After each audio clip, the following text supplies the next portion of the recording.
And hello and welcome to another hopefully temporarily solo episode of Media Musings. I see we've got a Linda from a bit of tea and Danish in the chat. Morton Nielsen, hello. Mega Nuts, hello. And of course, the King of Shills, Dave, the Critical Cripple, has been floating in the chat a bit.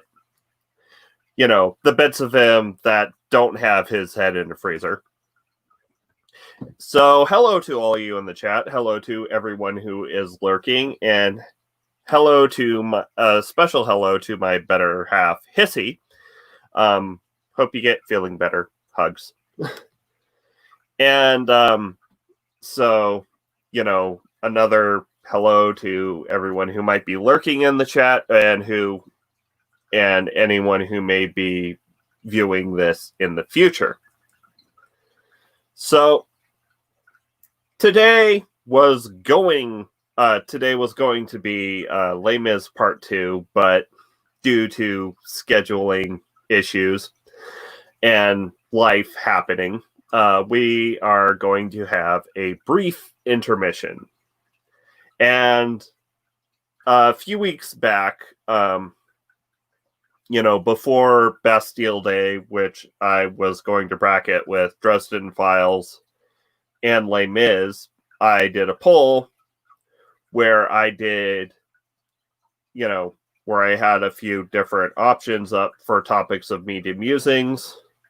The only two topics that actually got any votes were TTRPGs as media and talking Skyrim, exploring themes in Skyrim as a piece of media. And so before that, before the Bastille Day bracketing, which is just being extended, I did the TTRPGs as media, so now we're talking Skyrim. Yeah, and seriously, you take care of you, Hissy. Stern. Yeah. So, some of you might wonder what kind of themes a video game, especially an open world, somewhat open-ended video game such as The Elder Scrolls Skyrim can really explore, because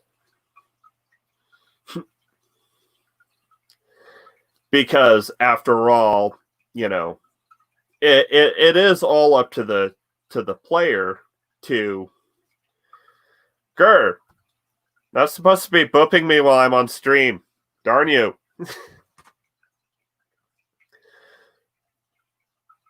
But never, the way media explores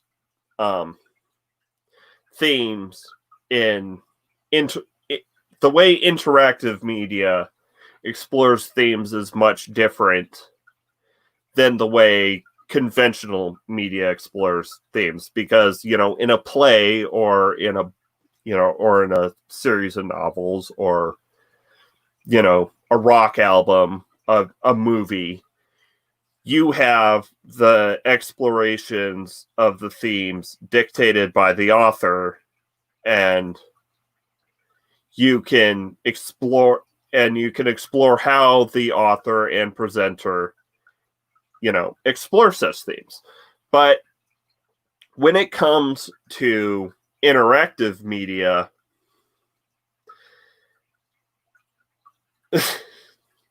but when it comes, when it comes to, okay, so the chat is booping me. I blame you, Hissy.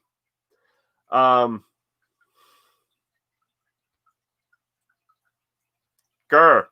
So hold on, I'm going to make a new banner. Just do.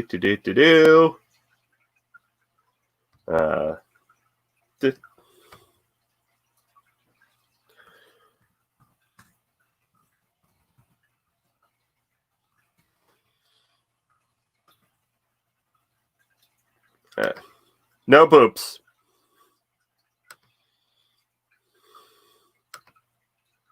Yeah. So the way interactive media explores themes and topics is necessarily different to how conventional media does it due to the interactive nature. So an interactive media will present its themes to you rather than dictate them or dictate how it views these themes to you. And now we're also getting a bit of either Lex Decia or just straight up typoing in the chat. But so what exactly, what themes exactly are explored in the Elder Scrolls 6 Skyrim? Now, obviously,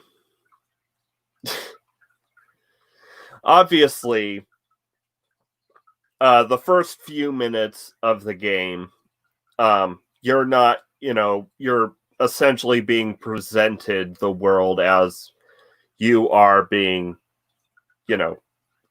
as you are tied up in a prisoner cart and brought to the Imperials to be executed because you got swept up crossing the border at the wrong place at the wrong time. And of course, because Skyrim is structured in an open world, this is your story. You build, you play whatever character you want to play. You're the nameless, faceless protagonist. So, nothing is really explored through through the presentation of the protagonist as it might be in a game more like Castlevania or Super Mario Bros.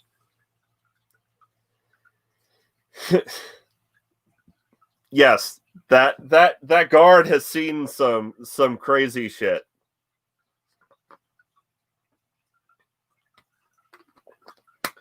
But here's the interesting thing about how Skyrim presents its story and how you can explore one of the themes, which is there aren't really any good sides. It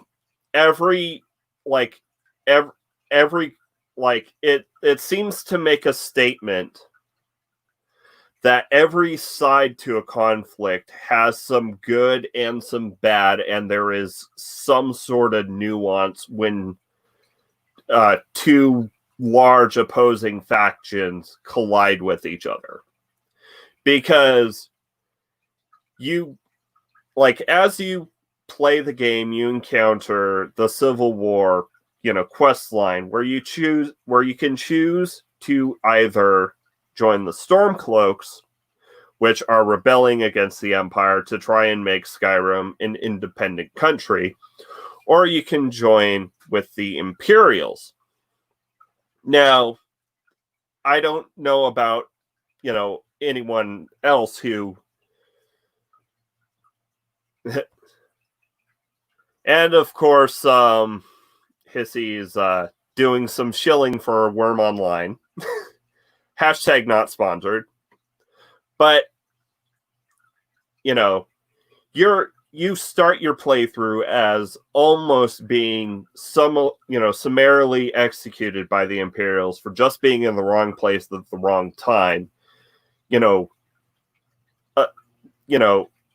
Even, sure, you might have made up some reason your faceless protagonist character is a criminal and was justifiably there, but that opening is a blank slate. For all you know, the Dragonborn is completely innocent. And his name was not on the list of criminals for execution, but bureaucracy rules. So you're put up on the chopping block and only saved at the last minute because the city is currently under attack by a dragon. So this would make the player more likely to say, okay, screw the Imperials, I'm going to go join the Stormcloaks. But then you join the Stormcloaks and you start to see that the Stormcloaks are in some ways just as bad or perhaps worse than the Imperials, because you start to see how they're rather racist against anyone who isn't human or a Nord in particular. They keep Argonians in ghettos. They regularly throw out slurs to elves and just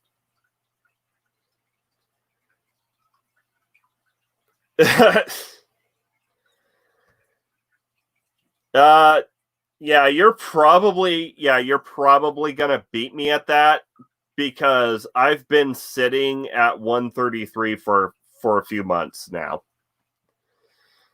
So, anyways, so the Nords, are racist pricks. Now, and of course, as you explore more of the world, you realize that the Nords do have some reason to be pissy with the elves in particular, because they're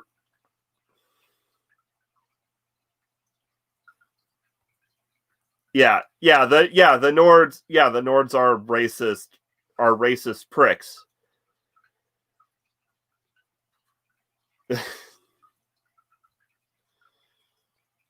And I'm not going to say the 1930s Germany word, because I don't, despite the fact that I have no guess, I don't really feel like getting my stream cut by YouTube, especially especially since I could just go on for a while and it would be cut on YouTube's end and I wouldn't really know, except the chat going mysteriously quiet. So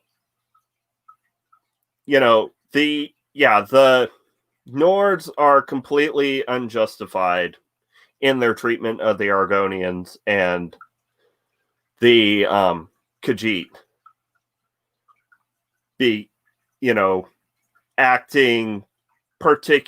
Acting like a certain subset of European power in the mid 20th century, and we'll leave it at that. But you'll as you interact with the world, you learn that their attitudes towards the elves in particular aren't completely unfounded, seeing as how the elves are pressuring the Empire into outlawing their religion because they don't view the god that they worship as an actual god. So as you play through this game, and of course, as you eventually abandon the main quest line to just do all these side quests, because I don't know anyone who's ever completed the main quest line in Skyrim. Personally, the furthest I've gotten was I think was breaking into the embassy. That was the furthest I had gotten. And some light-hearted bits, some light-hearted doggo for the stream right here. But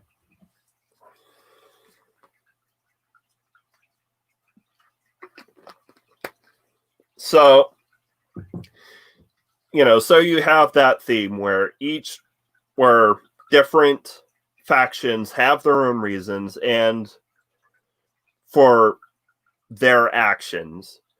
And you've got the bureaucratic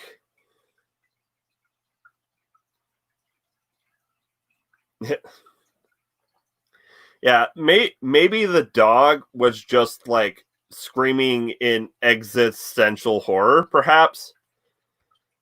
Though I do like this theory right here that I freaking rock. I may not be a complete narcissist, but I do have enough ego to appreciate a compliment.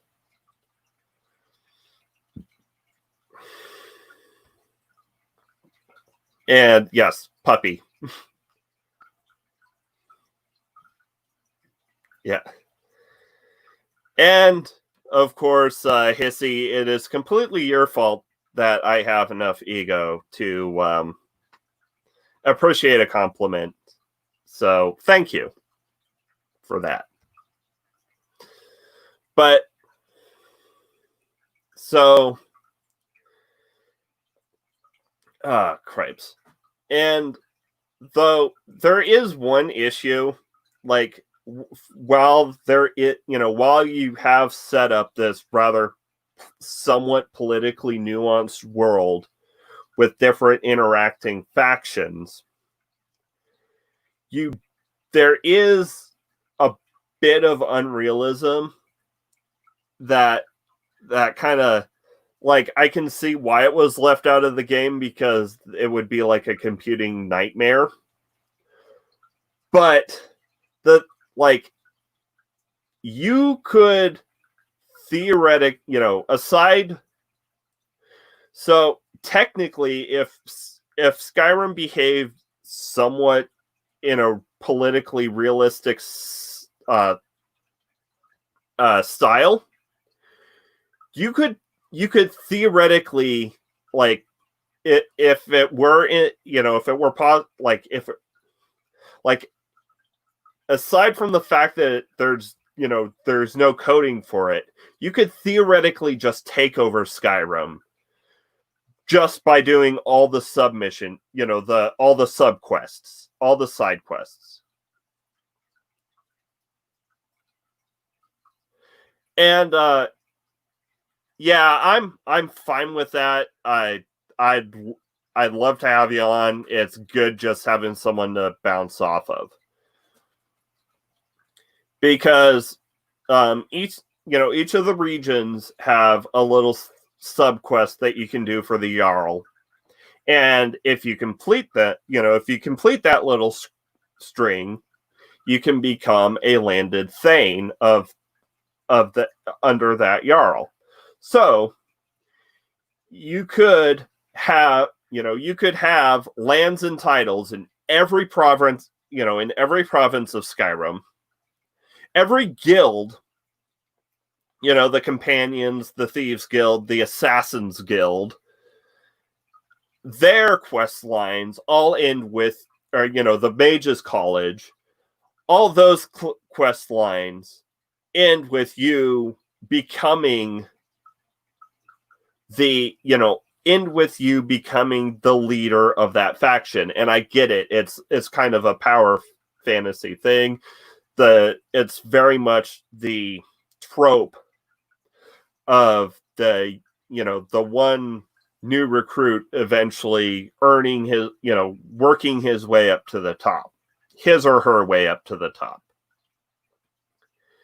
And so, but the thing is, if you complete all those side quests with all those factions and all the, in all the provinces, you essentially become the most politically powerful person in the region of Skyrim. But there's never any chance to do anything with it. It's essentially a bunch of empty titles because obviously there isn't enough game for that.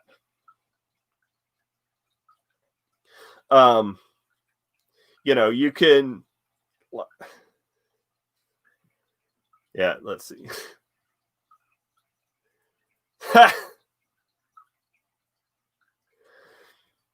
I, for one, welcome our canine overlords.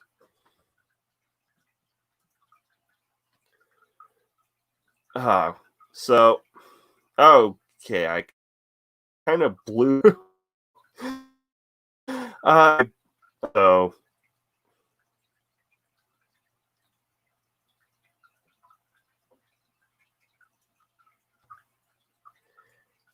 and also, so on the topic that the chat's going, on about dogs taking over the world. Honestly, having having a golden retriever or a border collie in the Oval Office would definitely be a vast improvement over what we currently have. Just saying.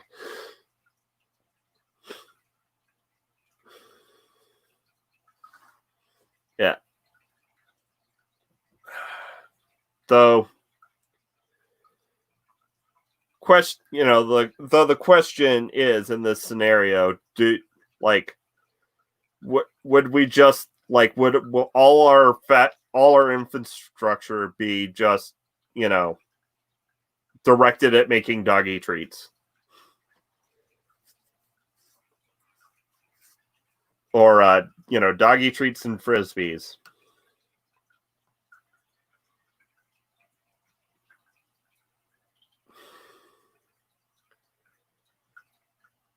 Yeah. Yeah. Also, we if all if most of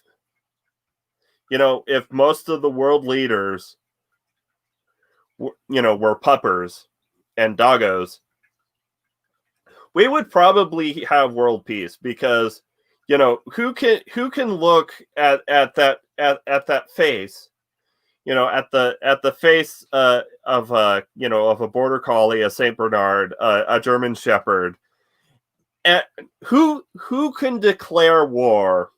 What kind of monster would declare war on a good boy? That is the question for the chat right now. It's what kind of monster would declare war on a good boy?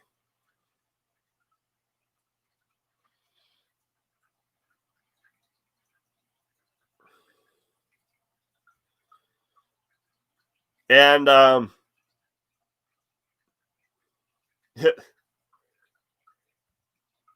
except the country run by that one evil corgi, because screw Corby, screw corgis. Now, I for one have a soft have a soft spot for corgis. However, bulldogs are a crime against nature and that goes for pretty much any breed that can't handle on its own.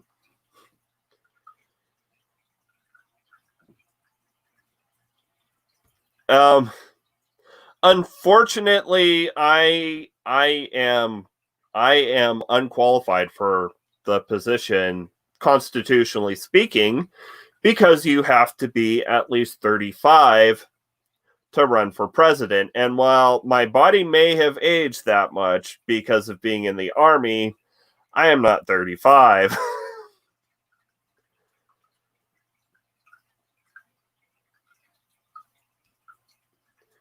And yeah, a cat would declare war.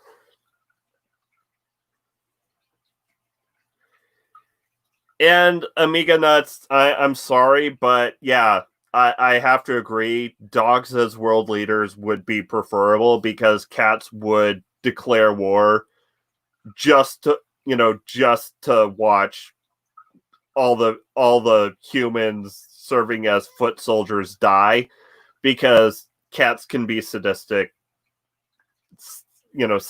screwers. The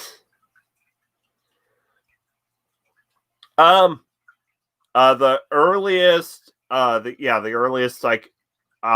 earliest I could run would be 2028.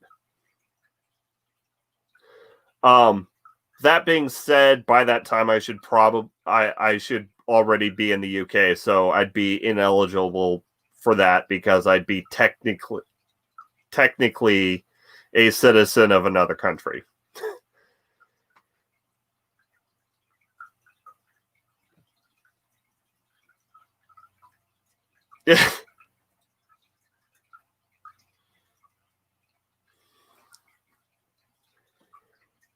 Yeah, so yeah, cats ruling. That's ancient Egypt right there.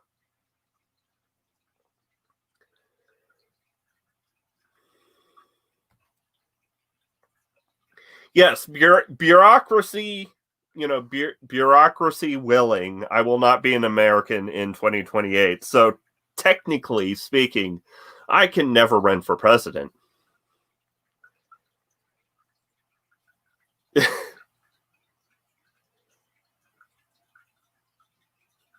Yeah, ring for prime minister.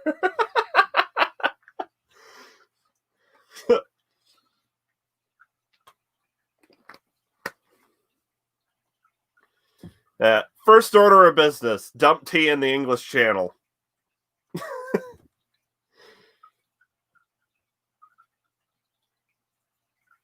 And hello, Julie Lavoie. See the hat. Glad to see you in the chat. Unfortunately, it seems that you missed the most of the Skyrim talk, unless you were lurking. Now we're talking the pupocracy.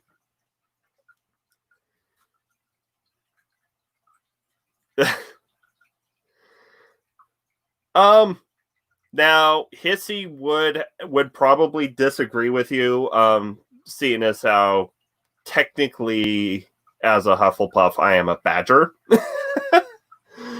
But I don't know.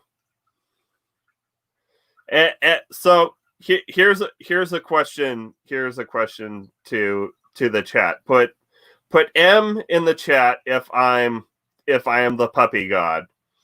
Put N in the chat if I'm not the puppy god.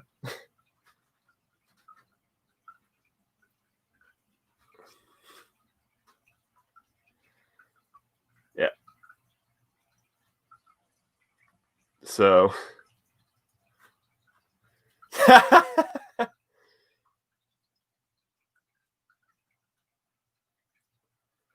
nah, it's fine, Julie. Like I kind of blew through most of my talking points, and then the chat got in on the whole hypocrisy thing, and I'm going to so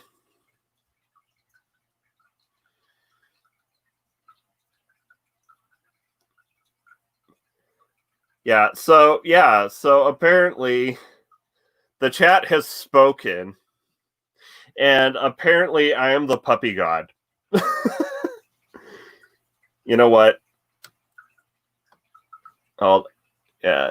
I'm just gonna do something real quick. Profile. Edit profile.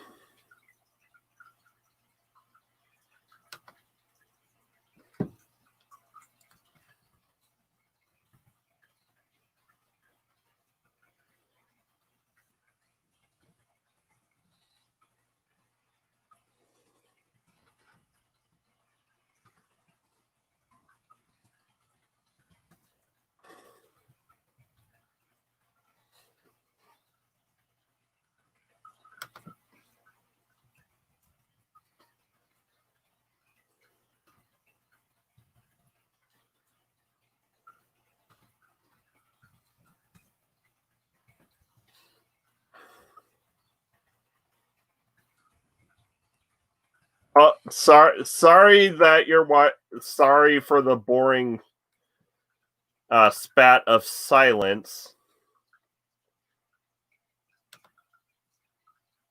Hypocrisy. So, hold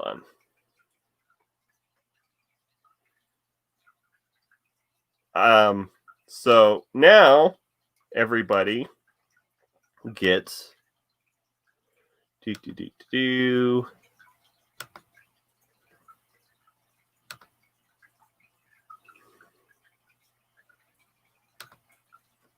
As you can see, I have put on my Twitter that I am now the puppy god.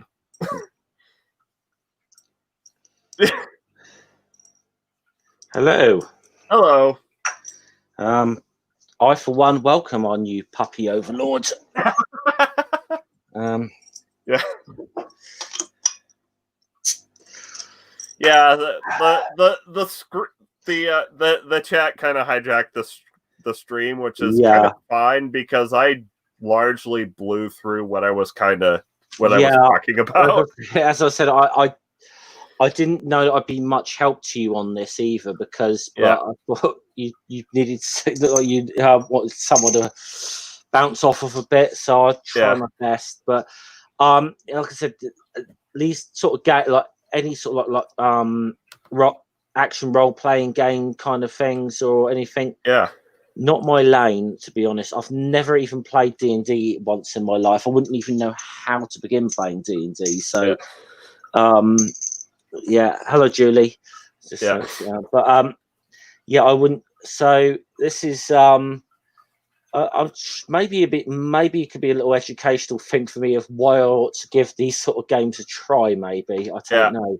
Might be an idea.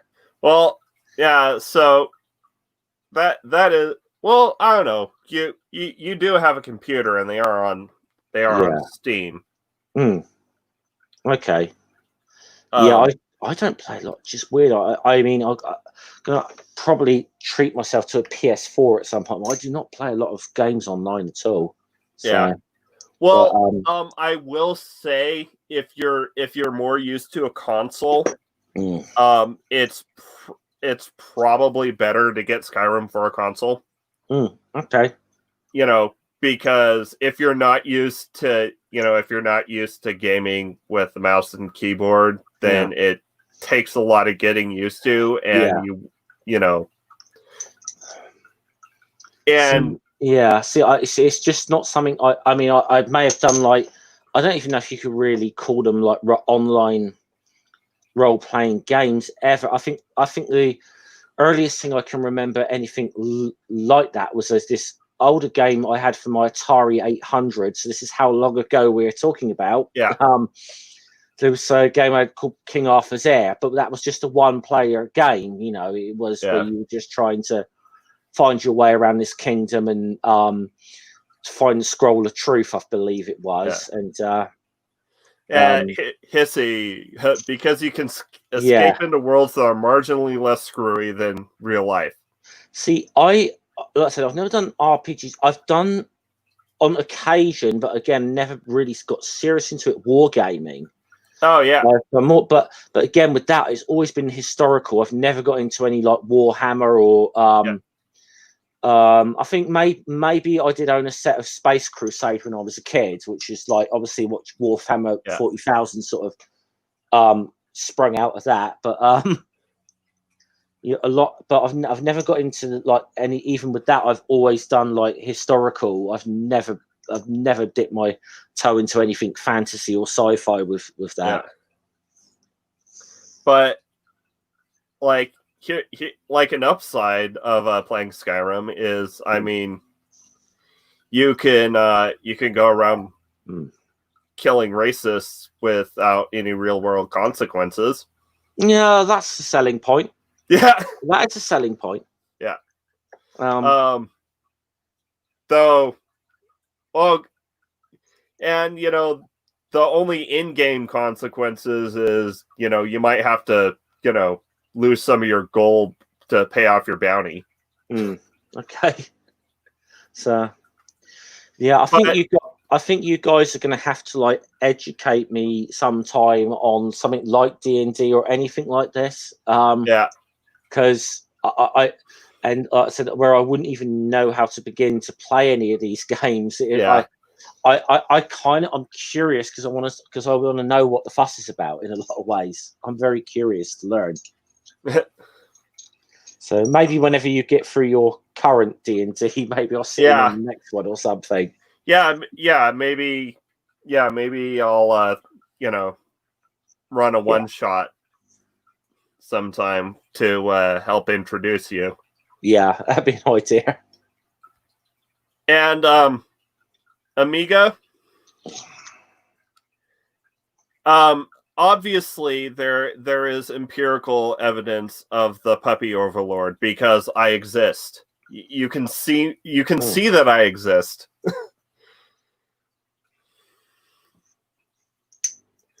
But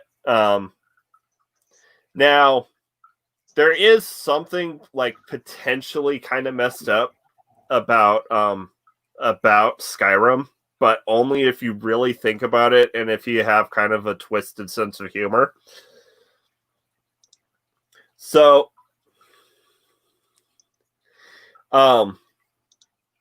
so part of the lore is that the Dragonborn are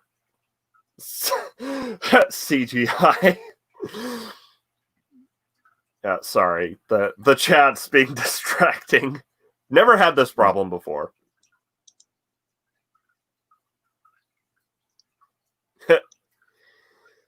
But anyways, so Dragonborn are somewhat pseudo-descended from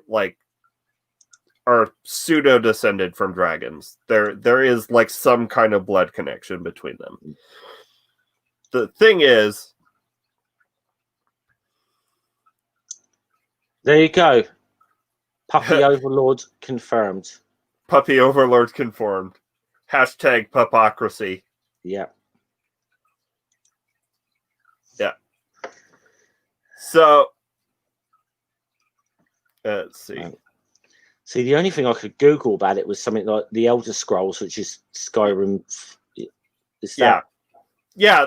Skyrim's part of the Elder Scrolls series. Okay. But it says I can get it on a PS3. That's interesting. But the thing is, you go around killing dragons because they're like being killed by a Dragonborn is the only way dragons can stay dead, because the Dragonborn absorbs their soul. But the thing is, you can also take their scales, and if you have enough dragon scales, you can make armor. And if you get high enough armor, high enough blacksmithing, you can make the dragon scales into armor. So you can literally walk around with, wearing the skins of your victims and just murdering more dragons. Sorry, I'm just laughing at what Morton said in the chat about only NASA's CGI stuff is real. Yeah. Yeah. Yeah, like there are some kind of messed up like things that you can do in Skyrim that are messed up if you think about it. Like for instance, enchantments are like run on are like enchanted weapons are powered by souls, so you gotta like trap the souls of victims to power up your enchanted item. Some of your enchanted items. Ooh. But there are also spells that you can learn to, raise the body of your fallen enemies to temporarily serve as a zombie for you. So okay. you could do the ultimate insult of using their soul as a battery and then using their corpse as cannon fodder. That works. Yeah. In Skyrim, yes. Mm. See, obviously, because I'm not familiar with the lore of these games at all, so yeah. Yeah. There is a lot of deep lore that I haven't really gotten into. It's also one of those games where if you're really curious about the lore, you can literally find like in-universe books about the universe and read them. Yeah. Okay. Yeah. So it sounds like, wow. Yeah, and that's part of the reason why I say that, in interactive, medium, especially a piece of media that's so open-ended, such as Skyrim or Fallout, is, you can't really dictate the themes that are to be explored. You can really only present them and have the players explore such themes themselves through their actions in the setting. I mean, this is a general thing with RPGs in general, though, really, I suppose. Maybe not so much video games, probably certainly more into, I'd imagine, like the board games or anything like that. Yeah. I would. This is what I think, as I don't know much about them, but what kind of makes me interested is that it does sort of seem that you can kind of go where your imagination takes you to an extent with this, which sounds which is why it sounds interesting to me, even though I do not know anything about this. Like I said, never been a thing I've really had, mainly because I've never had a chance to sort of sit down and do one of these or sort of things, or never had other people that have been interested enough whenever I've. Yeah. So. And Skyrim being a video game, it's there, and not only that, a solely single player video game. Yeah. So I mean, what would kind of really constitute like an RPG as a video game to you? Like, I mean, because I suppose the series I got into, but I wouldn't really call them role playing games at all, was Assassin's Creed. That's like the biggest thing I've ever really got into, but I wouldn't really class that in. So I've heard some people class that as an RPG. I wouldn't class it. I wouldn't necessarily call Assassin's Creed maybe like a 3D stealth action platformer.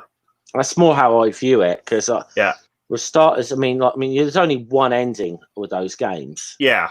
Generally. Yeah, and I think with a lot of RPG things, there are multiple different endings. Well, I mean, or potential outcomes.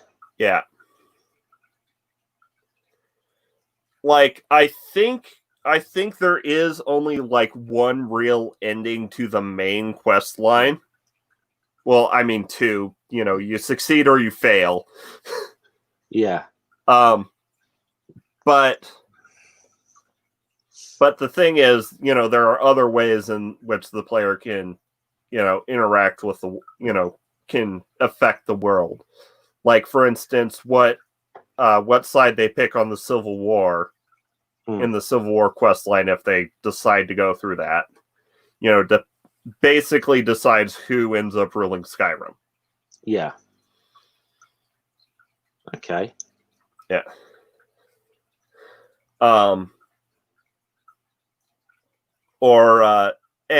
And I touched on this earlier, is and unfortunately, because of the limitations of the medium, being that it's a computer, it's a video game, and the programmers obviously failed to account for this. You can you can become the most politically powerful person in Skyrim,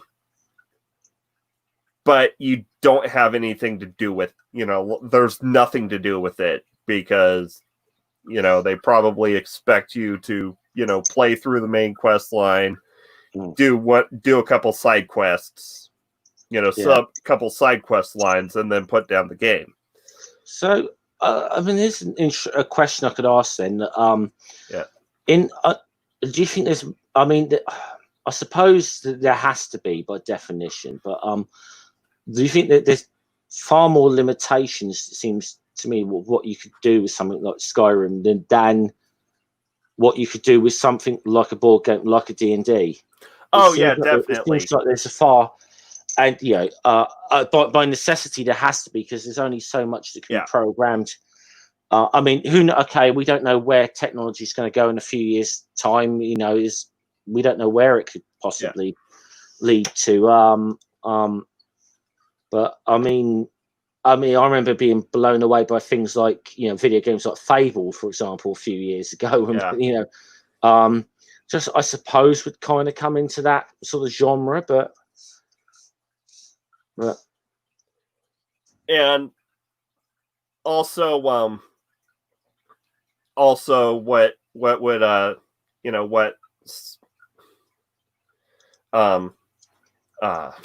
cements the concept of an RPG in regards to video games is the fact that you can customize the character you're playing at. Is like, okay, do you want to it's like, do you want to focus on wielding a sword and a shield, or do you want to wield a big old broadsword? Maybe you just want to cast magic, or maybe you want to be, or maybe you start doing this, and then you start doing those, and then you realize just how overpowered sneaking around with a bow is. Yeah.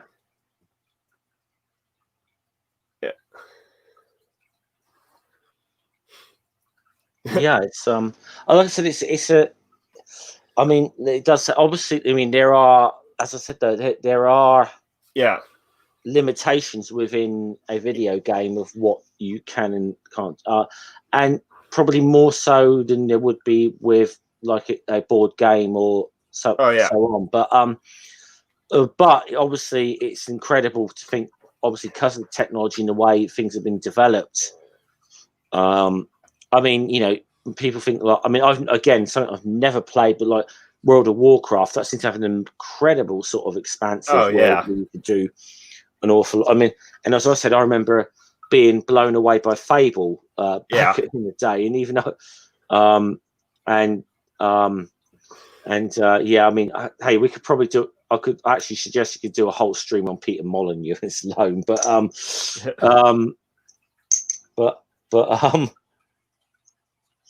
Yeah, there are by necessity those limitations, and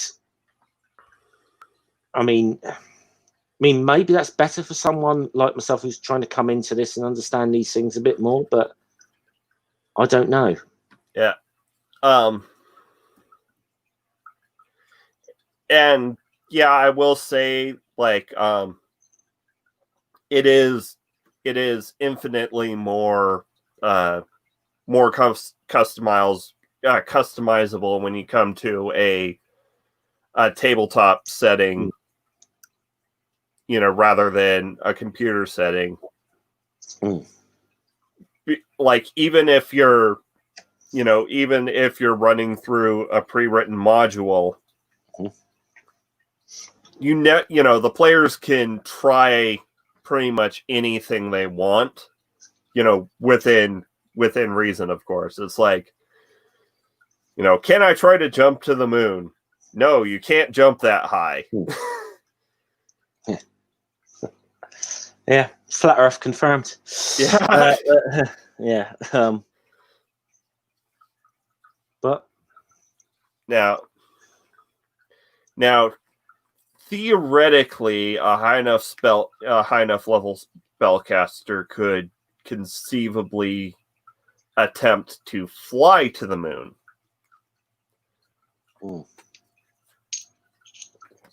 But okay. the question, like, but then they'd have to be able to get the, depending on how realistic, the GM has set the world, and the physics and stuff.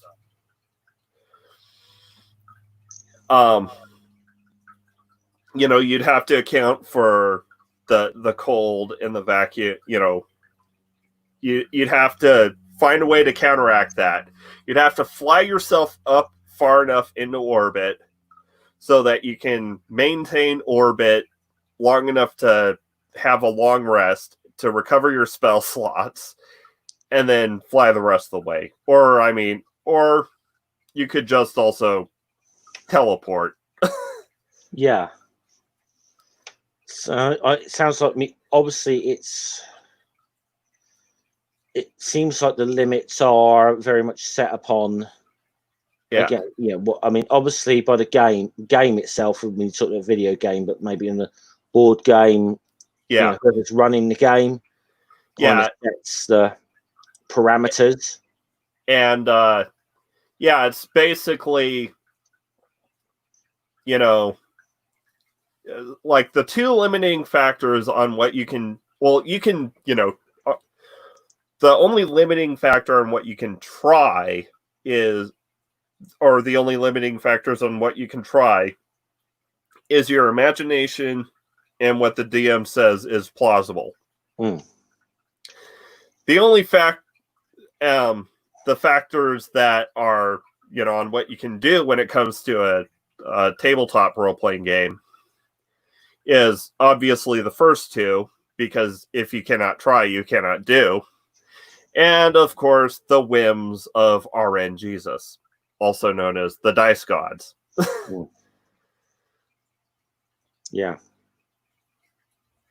Yeah. I mean, as I said, I'm just trying to, because I've had a curiosity with these things, but I've never played anything along these lines. So, and I admitted when I jumped in it, this isn't my lane.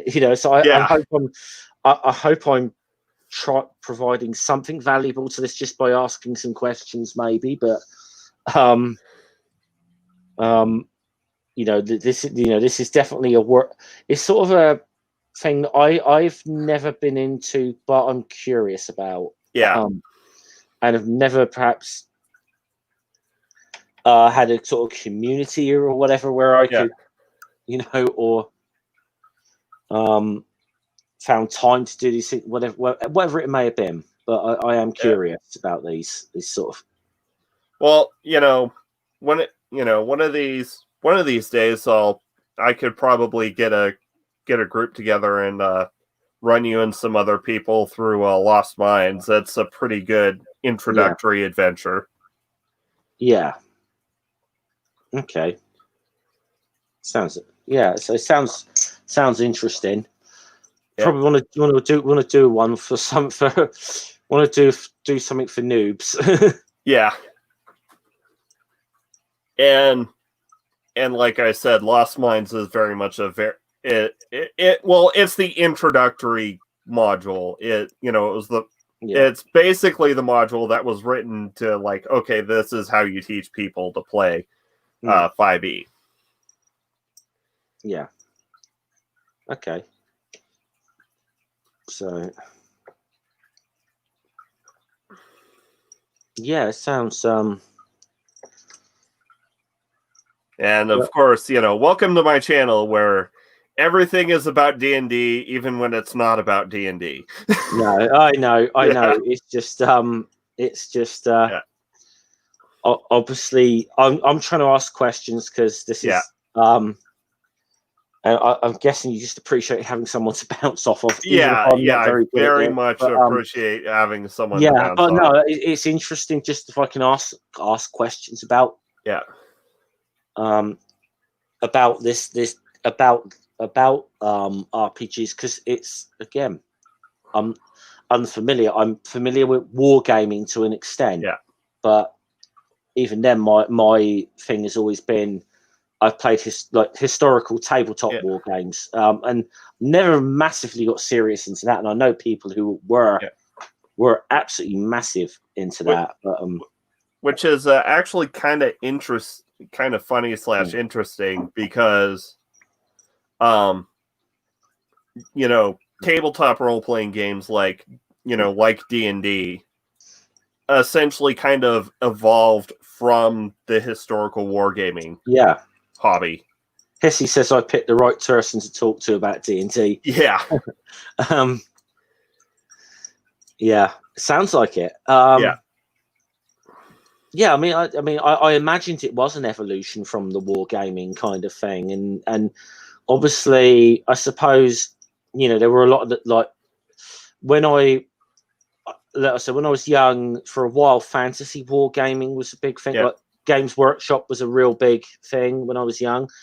Although that's sort of like the Warhammer kind of things, kind of came out of that, but I was always more interested in historical rather than than perhaps. I mean, even some of the historical ones definitely took some liberties with history. I do remember playing one with like some thing where we had Spartan hoplites up against like big Macedonian pikemen phalanx, and so some historical issues with this. But hey, I'm just going to. And there was an American Civil War one I played once as well, which I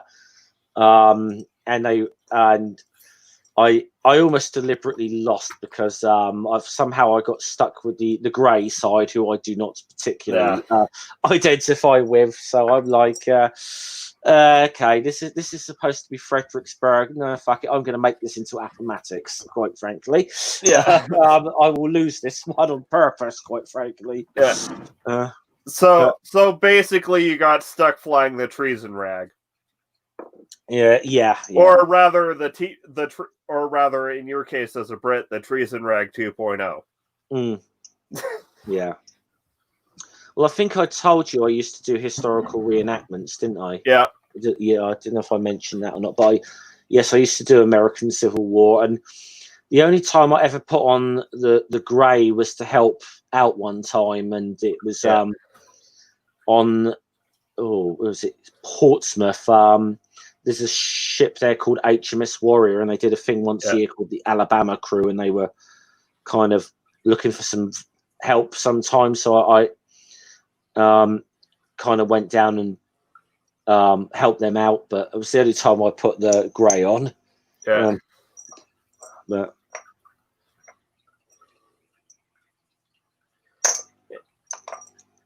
and that's that's the thing, is like with at least with tabletop games, the GM who's, constructing the story / setting for the players to explore can pretty much lift from, anything that they want to and just kind of slap a fresh coat of paint on it.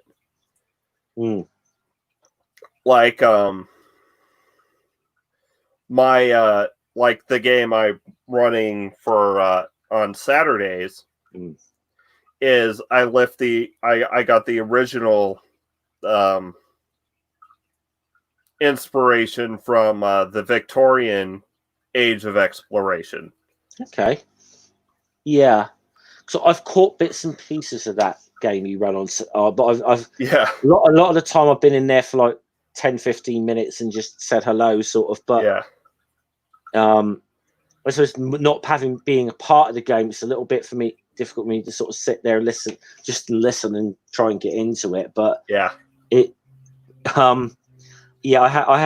I did catch a few of you. I have caught bits and pieces of your D&D streams. And then obviously, before you were doing it yourself on Chris's channel, so I've caught bits and pieces, but still not enough to really give me a real idea of what's going on. And unfortunately, it seems like the ones that were on Chris's channel were deleted, so no one can really. Pity. But oh well. But I did give a pretty comprehensive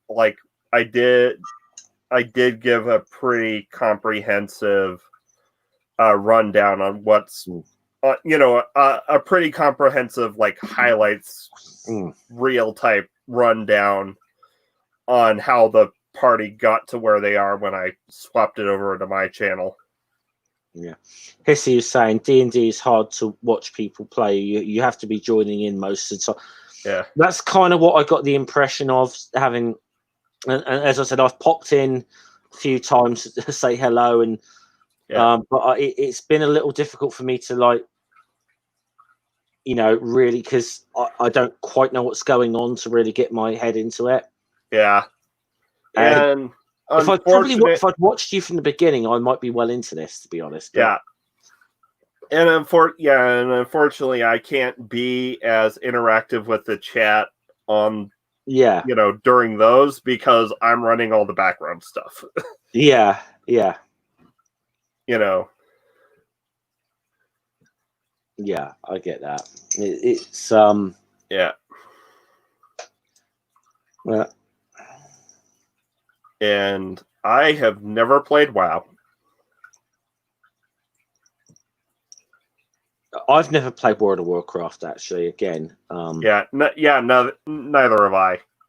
But then, like I said, the RPGs that I've played on video games and been more action sort of based ones, like the Fables, and if you want to call Assassin's Creed that, knock yourself. I mean, I wouldn't really call it an RPG. Yeah. Then you actually probably would get a kick out of Skyrim because it is very much like an action RPG. Yeah. I mean, like I said, and it's been a long, long time since I've played any of the Fable games or anything. Yeah. And that could be like again. They kind of did weird turns at times. Again, as I said, we could get a whole stream out of Peter Molyneux alone for this. Quite frankly, if you wanted to talk about the video games, but, isn't he the one that keeps on pitching these amazing experiences? Well, he obviously is behind the Fable games, but I just started off with these, I suppose you could call them early RPG things, and the whole what we call the God game thing, like building a civilization, like Populous or something, which was one that first sort of things where you created your own worlds kind of. So he was really good at, but he got into this kind of thing, especially when it came to the Fable games, of saying, "Oh, this is going to be the greatest thing ever," blah blah blah. Yeah. And then it would not have half the features that he said it was going to have. Yeah. And even though, like say, I don't know, like Fable 2, for example, was a good game, Yeah. he would go out and diss it and say, "Oh, Fable 2 was rubbish. Just wait till you see Fable 3." So then the perception is that Fable 2 was absolute crap. Yeah. Because he dissed on his own game, and then he didn't deliver on what he said he was going to do for like Fable 3. And so he was one of those guys that was like a high priest of video game designers, Yeah. and is now kind of almost a bit of a joke or whatever because of he's just like promised shit he couldn't deliver on too many times and doesn't learn to keep his mouth shut. And of course, the Elder Scrolls series, being made by Bethesda, has its own set of reputations. Mm. You know, i.e., like a bunch of weird software. Yeah, software quirks. It's not a bug; it's a feature. Yeah. Or there are some. Sometimes I like to describe my. So the Elder Scrolls thing actually goes back a way more than I realised. Yeah. Just googling them, it's like goes back to 1980s, really. Yeah, Skyrim's the 6th, like 5th or 6th installment. I think it said it's 5. I think it said 5. Yeah. Oh yeah, because there's rumors about them working on an Elder Scrolls 6. Okay. But I sometimes I like to explain my epilepsy as my brain is like a Bethesda game, except not as fun. No, except the glitches aren't as fun. Yeah.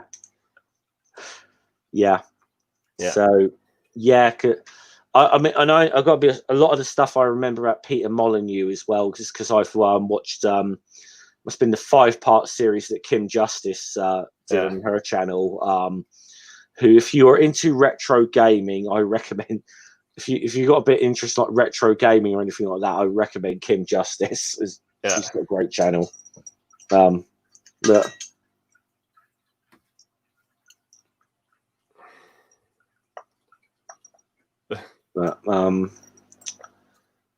Beer and pineapple pizza. Okay, that is. I am going to set a parameter right now. For any RPG that I am involved in, that pineapple pizza is against the laws of physics in any of those games. Okay.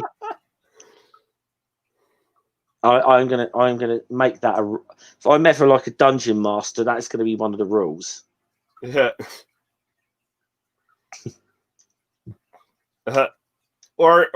And could I add that it would be a rule that a hot dog is not a sandwich. or you could say that being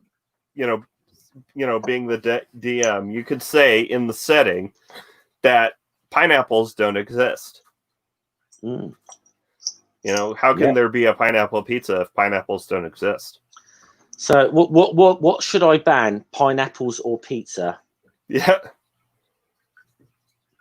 Oh, that's that's a bad appeal. Yeah, that just goes to show that not everybody in the atheist community is infallible, Robert. Yeah. Sorry. So not only is Aaron Ra wrong on a lot of his Bible history, he's wrong on pizza. Yeah. And I'm saying this as a big fan of Aaron Ra, by the way. I'm not dissing him. I love his content. I've been a big fan of his for years. But I don't want to diss the guy. But a lot of when it comes to his Bible history, and I'm no expert, but I know he's gotten stuff wrong on that. So and I am well aware that I may be canceling myself because of this. But you know who else likes pineapple on their pizza? Go on. Yeah. Dear, ring. Yeah. End stream. Yeah. End stream. We can no longer be friends. Yeah. Hashtag cancel ring. Cancel ring. Yeah. But yeah, when it comes to weird, like for the most part, like when it comes to like controversial foods, I'm like usually on the side that likes it. Like for instance, I like black licorice jelly beans. I love them. Okay. Yeah, I can get behind that. Behind that. Here's the controversial one I get behind with food things, and I'm waiting now. I'm waiting for Hissy now to either explode at me or say, "Hey, fair play." It's going to be one of the two because there is no middle ground. There is no middle ground on what I'm about to say. I like Marmite. Now, I'm just assuming that Hissy's probably the only other Brit in the chat here. So, Hashtag follow the pupocracy. Yeah. Morton has denounced his faith in the puppy god. Yeah. All hail the kitty cat god. Phylogeny has nothing to do with pizza. Oh. No, and as I said, I wasn't taking shots at Aaron there. I absolutely also. Yeah, okay. I think that may be the end. I think Hissy may be about to end our collaboration on the Asterix things altogether. Now I said I like Marmite, but she can never look at me in the same light again now. Yeah. Yeah. No, this isn't a knock on Aaron. It's been some like people who are biblical historians who've kind of corrected him on this, and he's not always taken it well, and I do respect Aaron, but I will say something about Aaron. To his own, he will admit it sometimes takes him a little while, but I think if he is demonstrated to be wrong, he will accept it eventually. But it might not always come straight away. He himself actually says that he had to eat humble pie on something once when to do with evolutionary biology that he had a fierce argument with, and apparently the guy was a right arsehole to him, but eventually he had to admit, no, he was an arsehole, but he's actually right. So I've got to eat humble pie here. So yeah, wars have been fought over less. Yeah, wars have been fought for. Though I will say, the proper way to make a cup of tea is to dunk it in cold salt water. Heathen. Yeah. Heathen.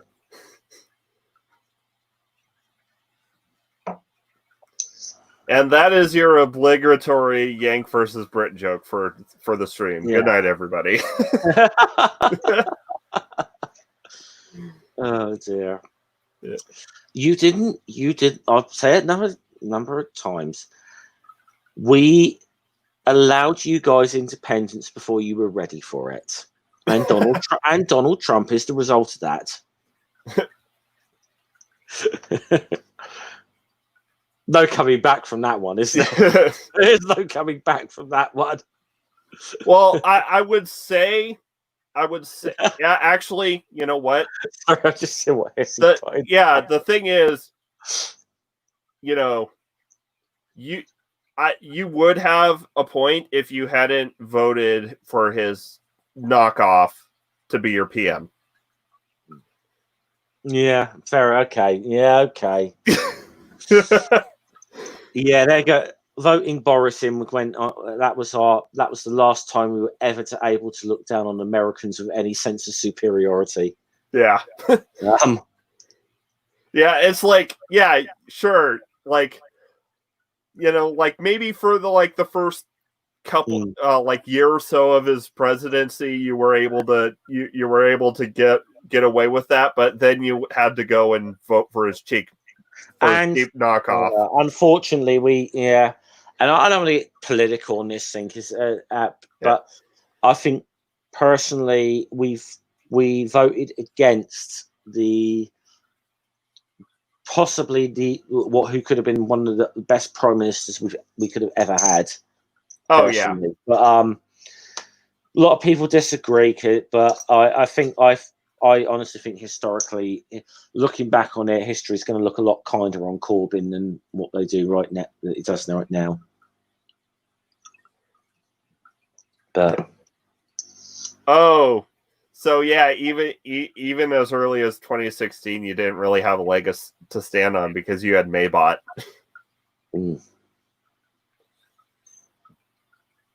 Yeah.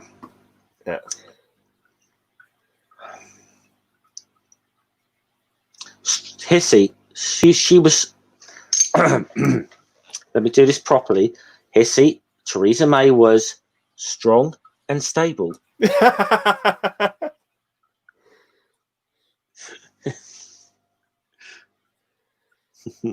This has gone well off topic now, isn't it? Oh, this yeah.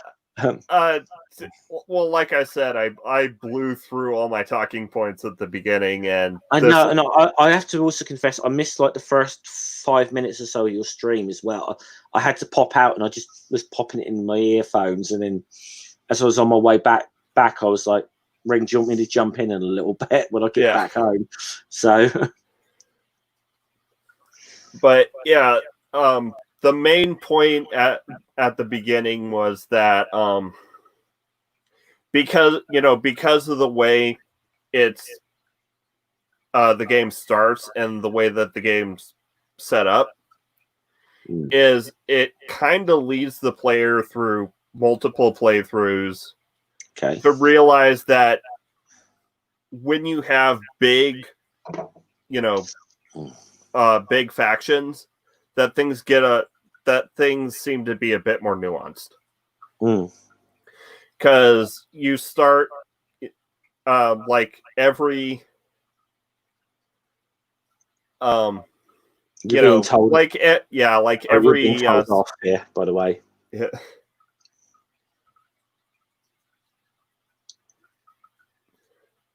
But anyways, at the beginning, you're a prisoner, and you are in this prison cart, and you get carted off to be executed. Thing is, it's made clear that you were just caught up in wrong place, wrong time. You're not on the list. But the Imperials go to execute you anyways, just because you're in the group of prisoners that are slated to be executed. Yeah. So when you get the chance, most players tend to go to side with the Stormcloaks, because screw the Imperials, they tried to execute me for no reason. But then you see that the Stormcloaks are a bunch of racists. Yeah. Yeah, because I said I only briefly jumped on it. It said that and I listen, hands up. This is just reading off of Wikipedia. I've got to be honest, but the player is prisoner being led to execution by General Tullius. Is that right? Am I saying that right? Tullius, I think. Tullius. Yeah, the Empire is vaguely Roman. Okay, it sounds it a little. Yeah. The player escapes in the chaos to White Run and quest aids Dragon. Okay, so that's. This is only a very brief synopsis it gives here. Yeah, it does sound interesting. Didn't Obelix fall into pineapple pizza when he was little? He wouldn't have superhuman strength if he did. So pineapple pizza is not the magic potion? Yeah. Wild boar pizza he might be in favor of. Yeah. We were talking about the opening to Skyrim, because the stream was originally about Skyrim. Now it's about pupocracy and pizza. Yeah, we went to puppies. Does pineapple belong on pizza and other things? Yeah. So, you know what? When the stream's over, I am changing the title to Pupocracy and Pizza with a little bit of Skyrim. Yeah. Yeah. Yeah. But anything else that you can, because we've been going on for a good almost hour and a half. Ooh.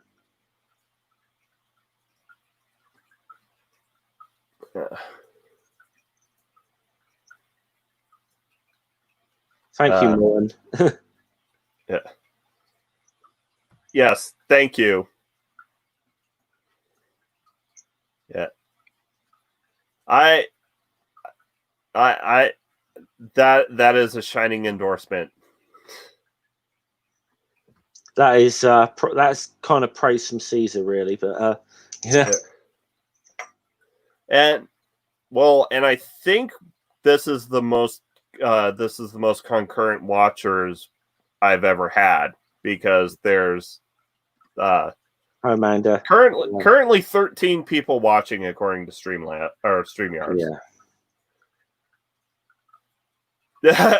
So before we go, then can I obviously you want to finish off on Les Mis at some point, don't you? Yeah. I mean, have you got some others planned, like for this, or for Media Musings, or and again, I don't. This is your stream ring, yeah. And I hope you don't think I'm being presumptuous here, but maybe is there any like thing that perhaps has not been covered on Media Musings that the chat, anyone in the chat would like bring to cover? Oh, what do you think? That just isn't it idea, a little experiment, see what they come up with? Yeah. Let's see what the. And again, this is your stream. I hope I'm not taking over here, but let's see what the chat comes up with the asterisk that I have veto power. Yes, ultimately it is, but yeah, it's any good films, books, video games, concepts. Yeah, concepts. Yeah, because the only concrete things that I have planned in the near future, obviously we're going to be finishing up Les Mis. Sometime in the middle of August, I'm going to be doing Good Omens as a pseudo anniversary celebration, because my video was on the evangelicals throwing a fit and petitioning Netflix to take Good Omens off. Thing is, Good Omens is an Amazon Prime show. Yeah, that was hilarious. That was so. Yeah. Oh, Hissy's come up with a very good one. Oh, yeah. And I actually have seen Godfather Part 1 and Part 2 with Hissy. Actually, if you're going to do any mob movies, you need to get Amanda in for that as well, Mama Atheist. Yeah. Oh, man, Hissy's on fire here. Yeah. And I believe actually your regular co-host, Jen, I believe that's her favorite film. I think that's like everybody's favorite film. I don't mind it. I wouldn't say it's my favorite, but I like it. And fuck doing a remake. Yeah. You cannot replace Andre the Giant. Sorry. Yeah. I'll say, my opinion on The Princess Bride is it's not the perfect film, because there cannot be any the perfect film. However, it is a perfect film. Yeah. But yeah, Hissy made a good one there. I've shouted The Godfather, and I would say if you do any mob movies, Amanda, I think, would be in on that, especially if you do something like Goodfellas. I think she'd be in on that as well. So any mob movies would be cool. Yeah. But yeah, so Les Mis, sometime in the middle of August. Amanda's saying, let's do Goodfellas. I'll crush it. Also for The Godfather. Yeah. I was going to say, I do know Amanda loves her mob movies. I'll So do I, I'll be doing Good Omens, and then all of September is going to be Lit Month, which is classic works of literature, and then for Banned Book Week, we're going to be talking about censorship and banning books.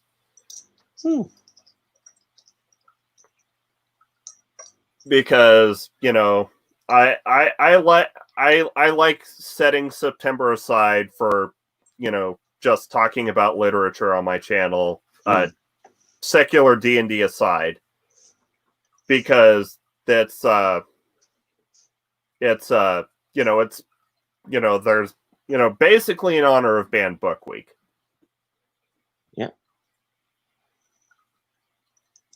There's some. I think with banned books, you got a few in there. You got a few in the United States as well, haven't you? Oh yeah.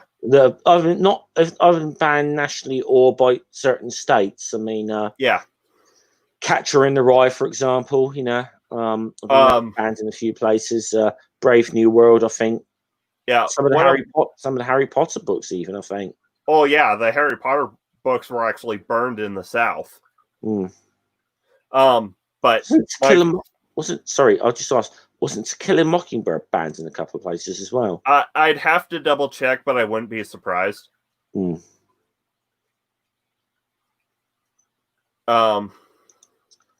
just have a look. Hold on, I'm having a look now. Hold on. Banned books, US. Oh goddamn! To Kill a Mockingbird was my favorite example is in Northern California, the Lorax was banned because it criminalized the logging industry.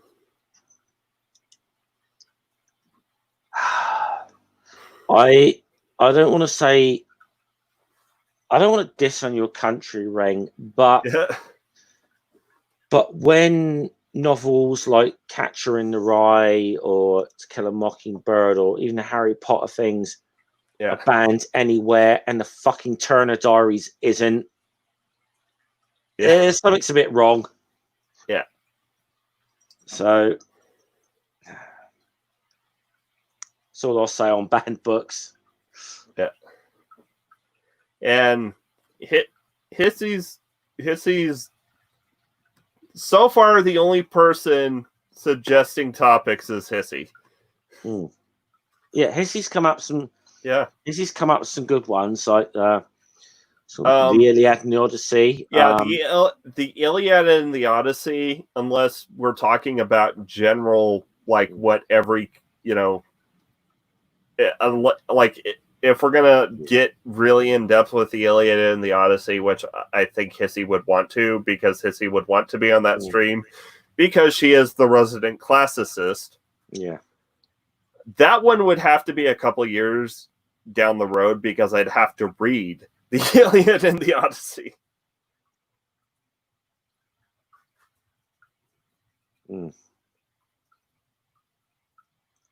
Yeah. There are many reasons to ban Catcher in the Rye, none of them cited by anyone who has. Exactly. As I said, and the Turner Diaries hasn't been banned. Yeah. Which, if you're going to make a case to ban an work of literature, maybe the best case for it. But and Hissy, I started Les Mis last year. I'm almost done with it now. Yeah. And he'll be doing War and Peace next. No.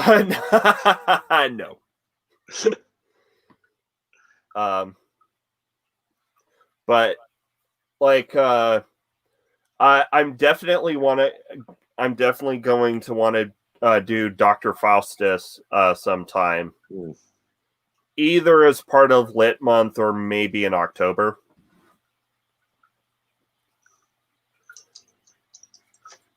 Yeah. But also, fun fact is Oh, The Martian. Yeah. Mm-hmm.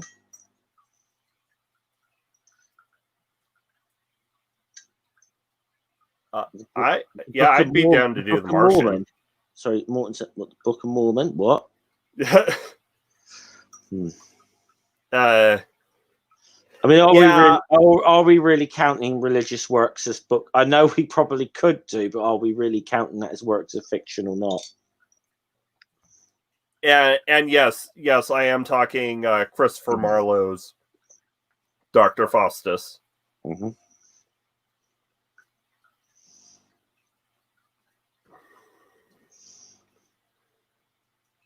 I think you've been given some. I think just by Hissy alone, you've been given some very good topics here. Fun fact about Dr. Faustus. It was reported by the audience after the first showing of the play that actual demons had been summoned onto stage. The thing is, right, the play was originally produced in in the 1640s. I'm gonna double check because I don't want to get this wrong.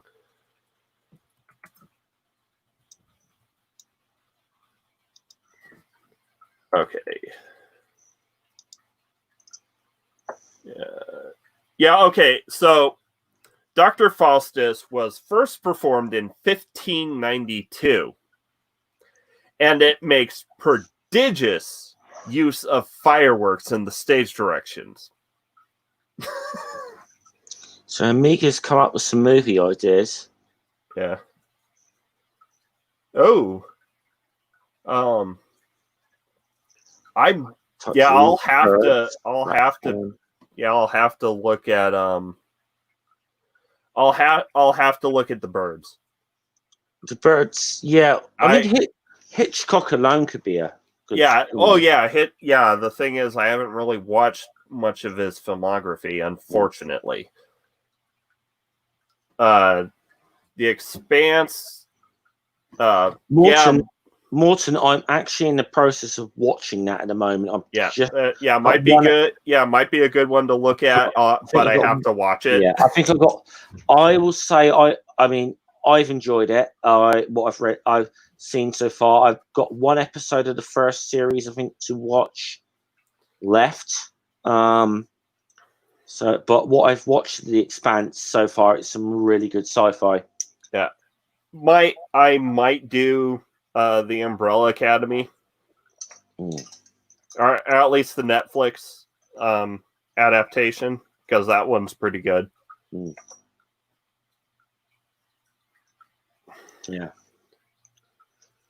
Yeah, I've been going back through like some like old sci-fi that I really like recently, because I've been rewatched Babylon 5 and rewatched the remake of Battlestar Galactica. I'm saying not the original, but and it's been set aside from the beginning is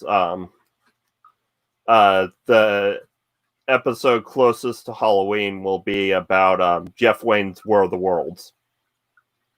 Oh, Ring, you got to get me on for that. I've seen that live. Yeah. Hold on. Well, I think when it comes to doing War of the Worlds, I think we'll kind of do what we did with Les Mis and talk about both the Jeff Wayne musical and the book itself. Yeah, because it's a fairly faithful adaptation. Oh, it's an absolutely brilliant adaptation, actually. Oh, yeah. I mean, there's been some. I think actually, there's been brilliant adaptations of War of the Worlds. Anyway, I think. Yeah. And there's been some less than brilliant ones. I think the film in the 1950s was not that good. Yeah. The Tom Cruise film was fucking awful. Sorry, I think it was. Yeah. I thought it was an awful adaptation. The only thing it got good, or the only thing good about the Tom Cruise adaptation, is showing people reacting in the situation. Yeah. And I suppose you could kind of call Independence Day an adaptation as well. Only loosely. like only if you stretch it to like every alien invasion movie ever. Yeah. But I would say, obviously the musical adaptation by Jeff Wayne, is amazing. But also, I think one of the only thing that can rival it for best adaptation is the radio play by Orson Welles. Oh, I have a fun story about the radio play by Orson Welles. Yeah. It technically sent me to the emergency room. Mm. Yeah, because I was in the military. It was during the whole Ebola crisis in Liberia. Yeah, and I was still in the still in the States, but essentially working night shifts as support. And since it was Halloween, and we were allowed to listen to music in the office, I'd put on the Orson Welles radio broadcast of War of the Worlds and listen to it in my earbuds. So as I'm listening to it, Sergeant calls a meeting. I pause it, pull out the earbuds, and go over. Thing is, the little rubber bit that that goes on the earbud got stuck in my ear. Ooh. And because it was 10 p.m. at night, every other place on base was closed, and no one had any tweezers on them. So I had to go to the emergency room to get the rubber bit out of my ear. Hello. Is Hissy hearing this story for the first time, or? I think she's heard it a couple times. She seems to be enjoying it in the chat. Yeah. But yeah, but that was a brilliant adaptation, and and the fact that other people actually mimicked that years later and still cause panic. Well, the thing is, technically, that radio broadcast, well, if it caused panic, it didn't do it to the point that it was reported. Oh no. Yeah. What happened with that, as far as I understand, that those who tuned into it from the beginning knew what the whole deal with it was. Yeah. But there was another popular radio program that overlapped, and then they would switch over, 20 minutes into, say, Orson Welles' broadcast, and thought they were listening to a serious news broadcast. That's where the panic came from a lot of people. Well, it was blown out of proportion by the newspapers. It was more people phoning up radio stations, like, what the hell's going on here? And there's some people who believed it, but I think then the newspapers blown it into this whole thing of Orson Welles convinced America that there's an alien invasion going on. Yeah, which actually leads to one of my favorite comic book covers. I'll pull it up real quick. You might be familiar with it. It's Superman number 62. Oh, that rings a bell. Hold on. So I'll go ahead and share screen. Entitled Black Magic on Mars, where Superman and Orson Welles team up to fight Martian Nazis. Oh, fantastic. Yeah. Fantastic. I was I think I was talking, it was either on stream or off stream with Hissy about comics books. And I'm trying to find out where's a picture of of, because I think Hissy said she does the Asterix things with me, but she's not a big comic book reader. Yeah. However, there was one. I'm just seeing if I can find it. A comic book series. I think if she likes fantasy and stuff, I think she might possibly like. And also for Hissy's, for Hissy, I've only been to the emergency room 4 times in my entire life.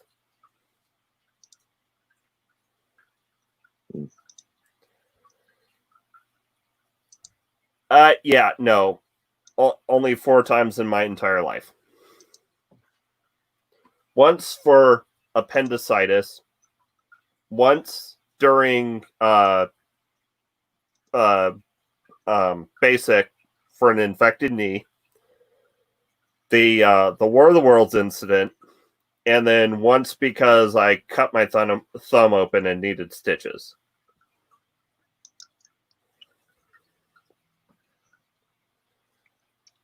I can't find it. I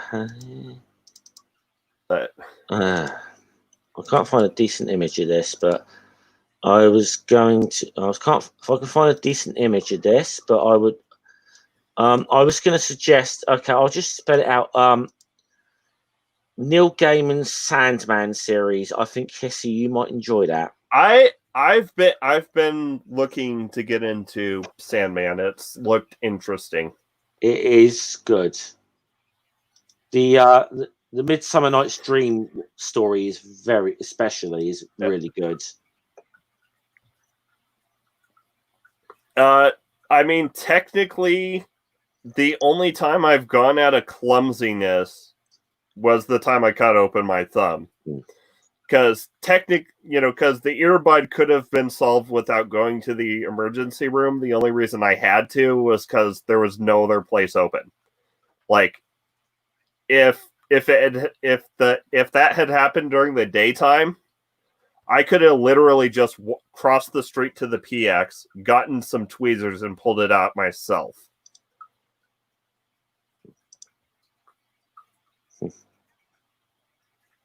Yeah. Yeah, Amiga, that's what I mean by the War of the Worlds incident is when I got the bit of... If you didn't hear the story, I got a bit of... I got the earbud rubber bit stuck in my ear listening to Orson Welles' broadcast of the War of the Worlds. Yeah. I'll just say, Hissy, yes, definitely. I would say... just try it out on the Kindle or something. I'm sure it's on.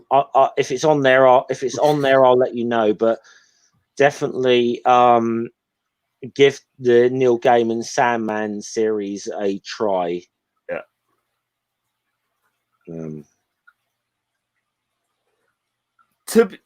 Okay. I agree that could have sent me to the emergency room. Luckily, I was wearing a good sturdy pair of jeans and I didn't actually get cut.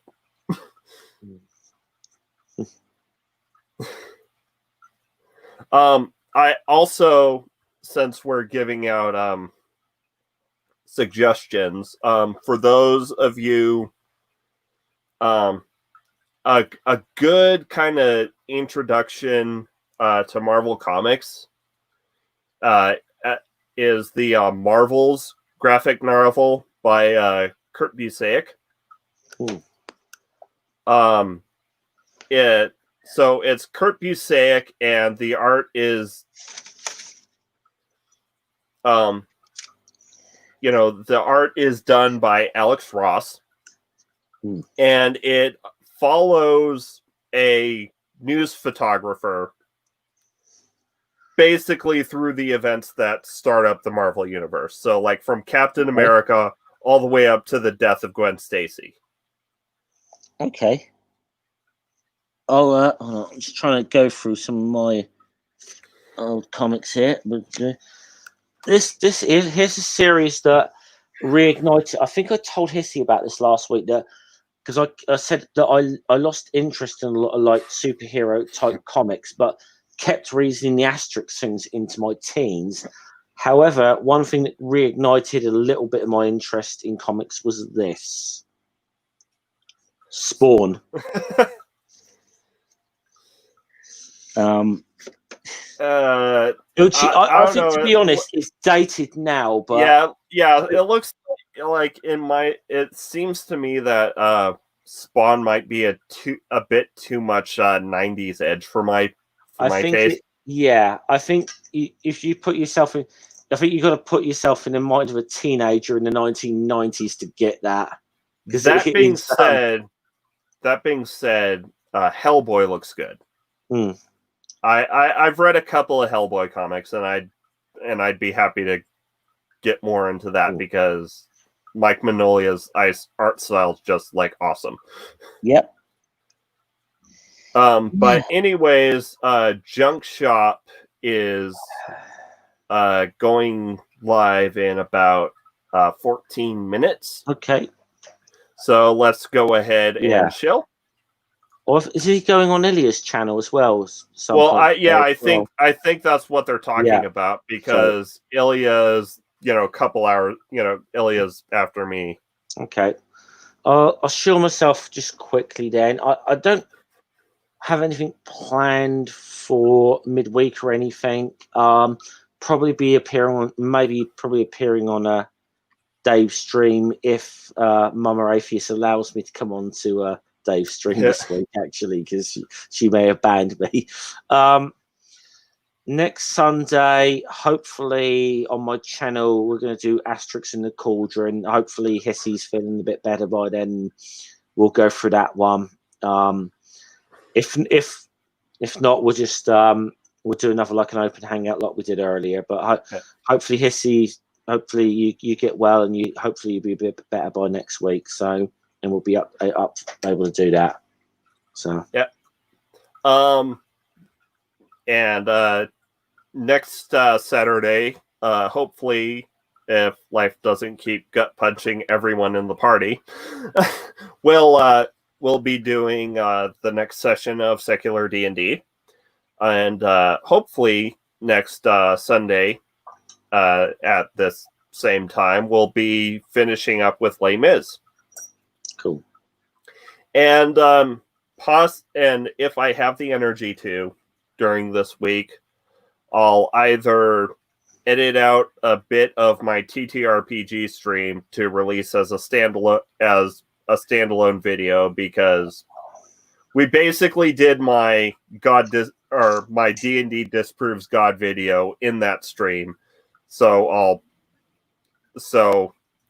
I might, I'm probably sometime going to edit that bit out and release it as a standalone. Or the people voted and they want a video on how Jesus screwed the church. So when I have the energy to do edited content, I will be doing one of those two things. Sorry, Ren, can I ask you a question here? I think I'm seeing in like the StreamYards and Megan has been putting stuff in the chat, but it doesn't seem to be showing up on YouTube for some reason. Do you have live chat or top chat? I'm watching comments. But I've also got the live chat going on my phone here that I'm keeping an eye on. So I don't know why Mega's not showing up.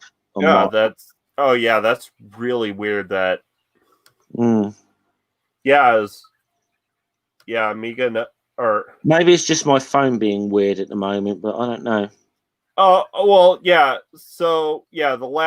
Okay. Okay, Hissy says she's seeing Amiga. Why am I not seeing Amiga? So maybe it's because you accidentally have top chat instead of live chat, because for some reason Amiga doesn't show up if you have top chat selected. I cannot talk right now. Yeah, probably because I've got the YouTube live chat going on my phone, but I can see all the comments on my. Yeah. So I was just checking it. Oh, is there something wrong? I was hoping he was showing fine here.